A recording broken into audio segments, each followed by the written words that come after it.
Dude, we are going to energise the country. Stop Brexit. No more Mr. Nice Guy. Seamus, I'm not sure this is a great idea, is it? Order!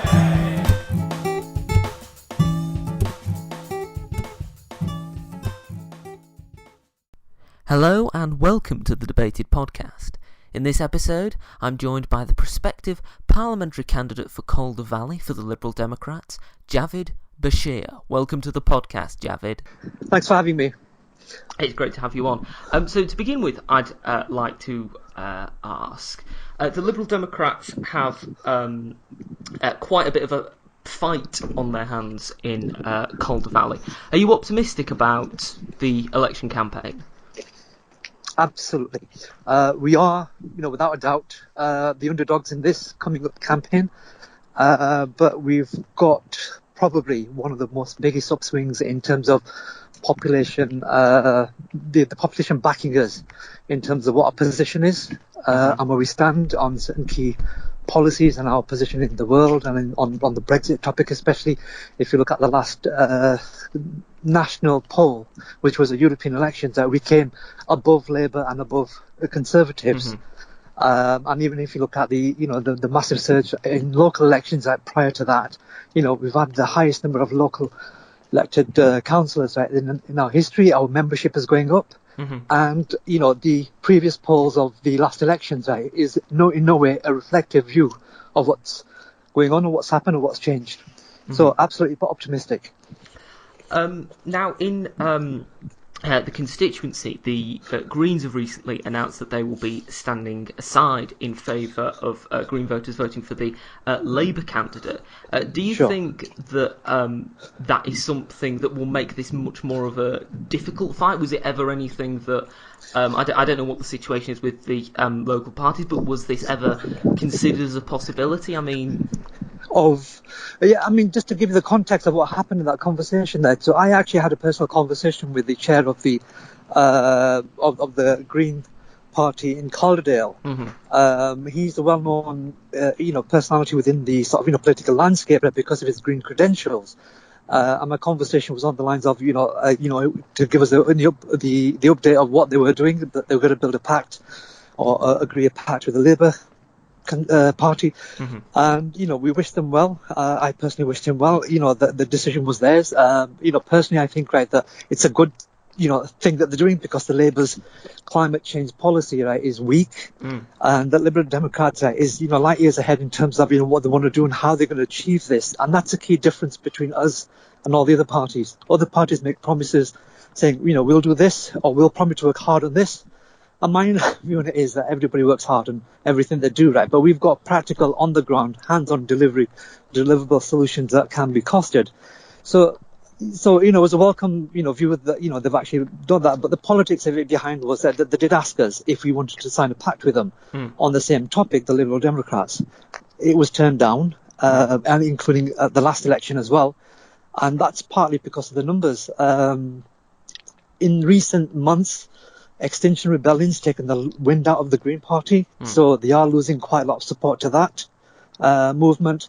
And on top of that, their last election turnout was 600, so there was a huge risk that they might lose their deposits this time round, as you can see in other parts of the country, that the Green parties are signing up pacts with others simply because it's a cost-benefit thing there. Is £500 worth of deposit worth 500 votes or 600, or could they lend their support base, which there is one, to somebody else that there? But the critical part for me and the party probably was the fact that they want to go with a people's vote option after an election. And it's a retrospect for us that we, our position is clear. We're the Remain and Revoke party, not the Remain and People's Vote. If there is a People's Vote, we'll support Remain. But right now, our option for the country and our residents and the constituencies are to revoke and Remain. So that would have been a step backwards for us. Now, I know that in this particular part of the country that you're standing in, that one of the major topics has been opposition to fracking, and recently the government have put in a temporary halt to fracking. Is this something that you would hope can be permanently banned? Do you think that this was something that a Liberal Democrat government, or at least the Liberal Democrats involved in government, would put as a priority? If the Liberal Democrats were in majority government, the conversation would probably continue as it is, simply because it's one of those areas that we just don't know enough. Mm-hmm. So there were reports, there's evidence, there's been geological surveys, there's been some other conversations, with all different stakeholders across the board, right, about exactly what impact this has, and the conspiracy theories around that it's a fracking, it's the fossil fuel industry that's against this, or they're against the renewable energies. So there's a lot of misinformation that's out there at the moment, and within a government you have to be responsible and not to dismiss things out of hand simply because they're not popular. That's just the reality of it. So at the moment, the way it stands, it's open for discussion and debate, trying to figure out exactly where we move on from here. Is fracking good? My personal view on it, it's not, because there are some benefits that come out of fracking, but there is a huge amount of other alternative renewable energy sources that can be used. But that's going to be a decision by whoever actually takes up government positions in that area.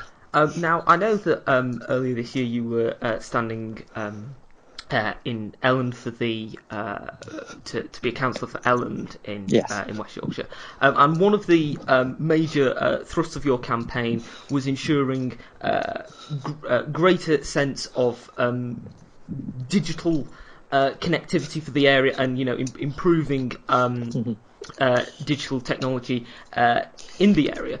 Is this something that you think would be, if you were elected as the Member of Parliament for Calder, that you would pursue as an MP, whether in government or in opposition?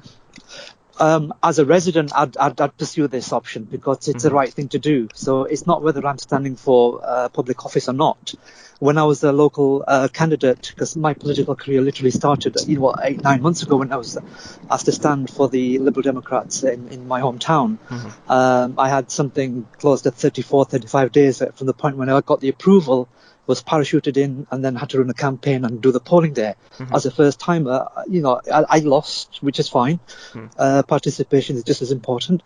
And one of the key things that I found from having worked in industry for 20 plus years is that, digital, the economic paradigms of how we work, manufacturing, food production, drinks, bioscience, whichever industry or sector you're in, it is all being digitized. And one of the underlying issues was and is still the connectivity side of it. So I went round knocking on doors, knocking on shops, speaking to the business owners, and I find that there are still some businesses still using dial-up, and they've got websites to run. It's a retail shop, so he's always been complaining about the fact that he's never had a good dial-up internet connection. So it became the main thrust of. Well, one of the main pillars of what's out there now. Internet. I come from a technical background, so I worked for telecoms companies for many years. The top end of R&D development to just frontline services, phone calls, customer service. So I understand the challenges and implications of that. And then when you look at the environment in terms of the the diminishing high streets. It's like ghost towns and whatnot. One of the thrusts behind my view on this was that, okay, what is going to attract more people to come in to the town and stay in town? If there's free internet, why wouldn't people want to come in? When you've got children or kids from school walking past, rather than hanging around on the streets doing nothing, the whole gaming industry can be created. I mean, I know businesses that are creating immersive tech pods. So if you've got free internet access, that's going to keep them out of trouble, getting them to do something. Create some more economic viability of the rationale behind why people and the footfall needs to be maintained. So that was just, a number of areas. And on top of that, I've worked in a e-healthcare project across the continent of Europe in terms of the aging society and the bringing the services or the diagnostics and health treatments closer to the home. Rather than having to get, patients to travel all the way to the hospitals. Internet connectivity was a fundamental, underlying utility type of service for them. So that my view again was that, why can't we just sort of offer free internet services for all the health related medicines and treatments, and then itemised billing some other way. So there are commercial models that are available there. So that is what I will continue on doing. And I've had conversations with the council and the Economic Regeneration Directorship at the council. So whether I get elected into public office or not, and that will carry on because it's just the right thing to do. It's just a natural progression. Because the high streets are never going to be the way they used to be. It has to evolve into something different, something unique or niche that can replace it. Do you think that the lack of access to technology and the decline of the high street is one of the things that has driven the desire to leave the European Union as one of the driving forces behind Brexit? Not in itself. I think. I mean, it depends on how you view that question. That has technology driven people away from the high streets? Yes, it has. If you look at the context of the new internet business models. Amazon, eBay, Airbnb, everything is literally online. There's nothing to do with pen and paper when you can automate and process everything remotely. And when you change billing structures and a whole raft of other things, this type of fundamental change takes place. You can, for example, buy something online, and return it for free if you don't like it at the comfort of your home. That is a fundamental shift. So, buying behaviours and consumerism, it's all changed as it is there. So then the high streets aren't sustainable. And fundamentally to that, it's the actual, the business rates model that they are paying, twice as much rates as internet businesses. So there's no cost saving incentives there. So that's another point I'm keen on sort of developing if I do get into office to, have a land tax based model or something to that effect. But then at the same time, the internet has created this environment where, conversations, social media, and the monetization of clickbaiting and whatnot that has made it easy for incentivizing nefarious players in that sector to sort of take advantage of. So it's a whole raft of things like that. Why people have actually chosen to go with the Brexit route. We've never been in the situation where we've had the campaigning ability to actually sort of influence people's opinions, views. In such a mass way. So again, from a techie side of view, so when you look at big data, machine learning, artificial intelligence, and all these, put them all together, the three things that defines big data is volume, veracity, and variety of data that's coming through at you. You just cannot cope with it. And then you're just inundated with messages so it's like paralysis by analysis, and they just beat you into submission and accepting what's been said to you. And these are the things that are still going on. Even till now.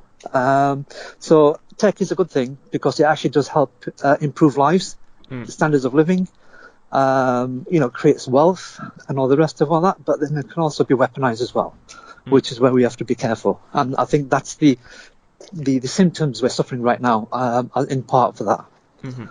The Liberal Democrat manifesto has not been released yet, but of the manifesto, what do you hope would be the focus on in terms of policies and the general theme of the manifesto? From my take from the 2017 manifesto, it has to be revolving around local economies and localization. So when we were in the coalition, we promoted the Localism Act, quite significantly to the point we actually got it passed through the bill as a concession to other things that we had an option to. But then that has created the ability for local councils, research organisations, and other bodies that were created on the back of that to give the local community the powers to make decisions locally. So it's at a small scale at the moment. For example, the business improvement districts where any community organisation can get together, business community can get together and create a preset to actually raise finances themselves. The councils will be responsible for raising the money and then allocating it back. And then those businesses can actually then spend that money in their local area, do the improvements. So it doesn't have to go through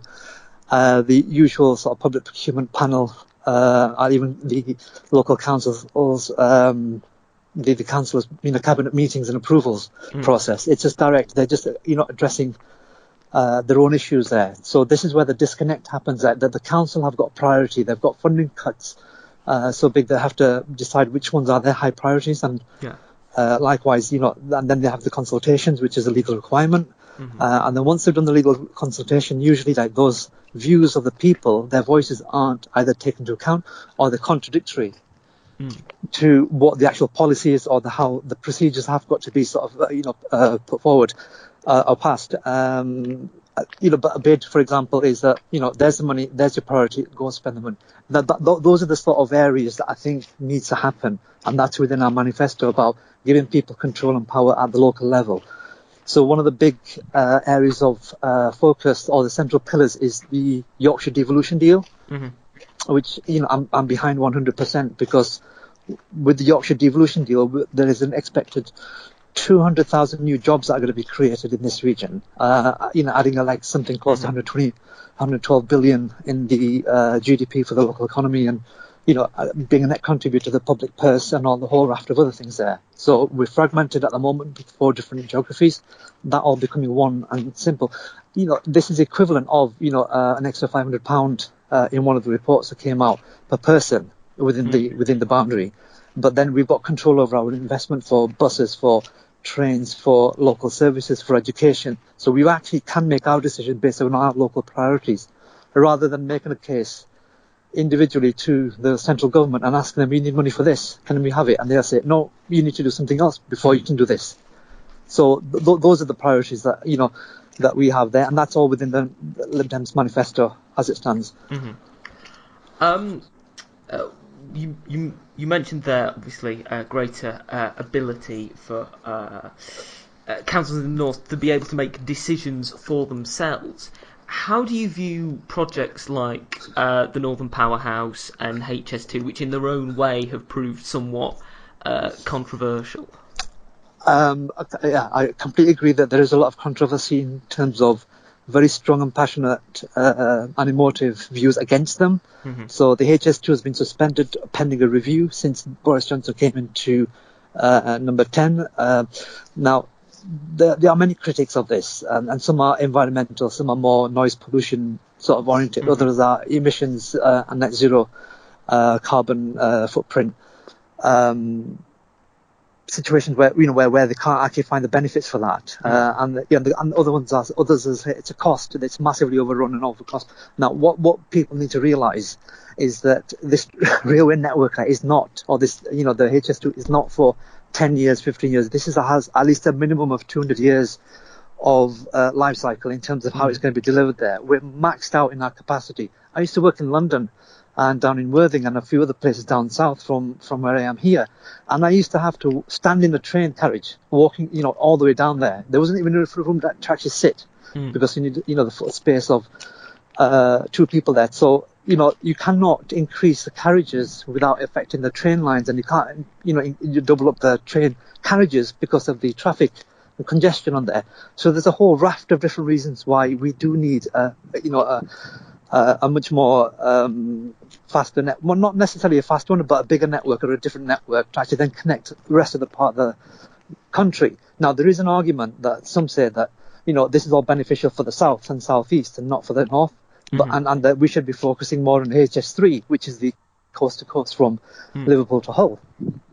Fine, I agree with that, but then you have to start from somewhere. So we've invested billions already within the plans and infrastructure designs and whatnot there, and they're only a third way through. You have to then start again from scratch, and for that you have to then still go back to central government and the treasury and ask them, we want this money for this. How are you going to sort of quantify all the money that's already been spent on the designs? So irrespective of whatever the views are, Leeds, for example, where the station is going to be rebuilt, is going to be the central hub for this, which then connects it up into Manchester, then into Newcastle. And the HS3 will connect through that there. So the way I see it is that's not money wasted per se. It's a case of it's a stepping stone to actually where we need to get to. Northern Powerhouse is contributing towards this, and it's all about the regional rebalancing of the economy. And that nicely fits into my overall sort of view what I had earlier about Yorkshire devolution, because all of these things are leading to that one scenario where we take control of local. I completely accept there are people out there that have completely contradictory, or not contradictory, but completely opposing views on the various grounds there.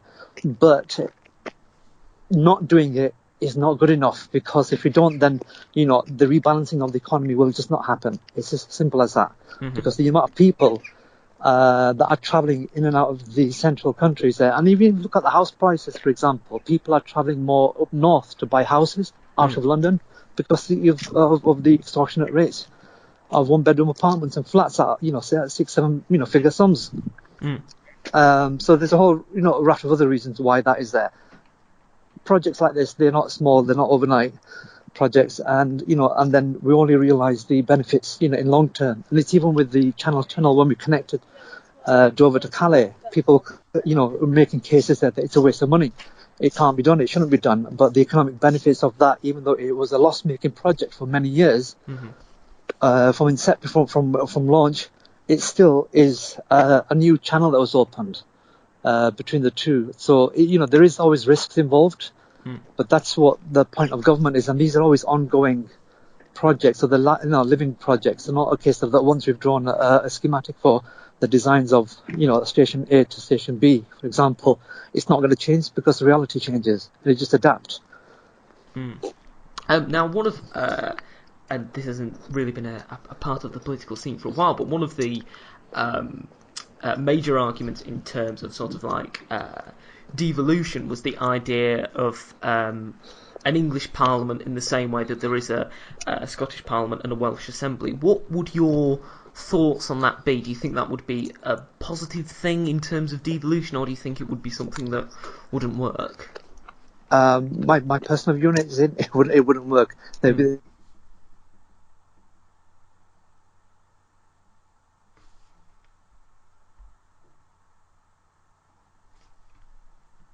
Although others might want to take advantage of that. But at the same time, there is a case to be made. Just like all the other devolution deals you have in the Greater Manchester, in the Midlands, and even in Sheffield, there is a case that we need to have decisions made locally, and the priority has to be local there. I'm not in favour of creating any type of borders or any friction between the United Kingdom in any way, shape or form. We're coming towards the end of the podcast. Thank you very much for being on, Javed. It's been a great discussion, a very interesting discussion. Okay. I'd just like to ask you one final question. Sure. One of the major points of contention between some of the other parties and the Liberal Democrats have been the now infamous Liberal Democrat bar charts, which show the Liberal Democrats more likely to win here than other parties and all that sort of thing. What do you think of them? Usually we have a very robust way of determining what data we actually publish. We have a very robust process in terms of the due diligence we take here when we're acquiring information. Everything's in the public domain. Everything's there for checking and whatnot there. I am not saying categorically that there aren't issues. There might be, because there are situations there where you actually then rely on some third party that where you get the data from. So we go by but by faith in what we supplied, but we do tend to actually sort of give as much audit everything that we submit. So if you find a bar chart that is completely skewed in a different direction, I would first of all say, okay, look at the context and have a conversation about what do you mean by this, rather than just dismissing it offhand as fake news or misinformation, because sometimes the context and the data could be used in a way that it wasn't intended in the first place, but you then find out the new realities have emerged in hindsight, whether it's hindsight bias or whether it's just new lights of how you view things. So you can frame a question in a way to get a specific answer, and it's the same thing. You can frame an answer to get a specific type of view that needs to be promoted. So if the bar charts are skewed and the numbers from the Electoral Commission, for example, that has to publish all these, is completely off track, flag it with the person that did that in the first instance, because there could be reason. Yeah. If you accept it, and if you don't accept it, that's an individual judgment call there. So I won't promote misinformation or fake news, in any way, shape or form, or wherever it comes from. But we do have a robust process in terms of validating all the information we put out into the public domain. Okay, well, thank you very much for being on the podcast. It's been a delight to have you. Okay, thanks a lot, Will. Thank you for listening to the podcast. Don't forget that you can subscribe on iTunes, Spotify, Podbean or YouTube. You can follow us at Debated Podcast on Twitter. like us, Debated Podcast on Facebook. And if you want to email us, either about appearing or making a comment or reaction to the episode you've heard or any other episodes, then email us thedebatedpodcast@gmail.com. Thank you for listening. I hope you listen to the next one.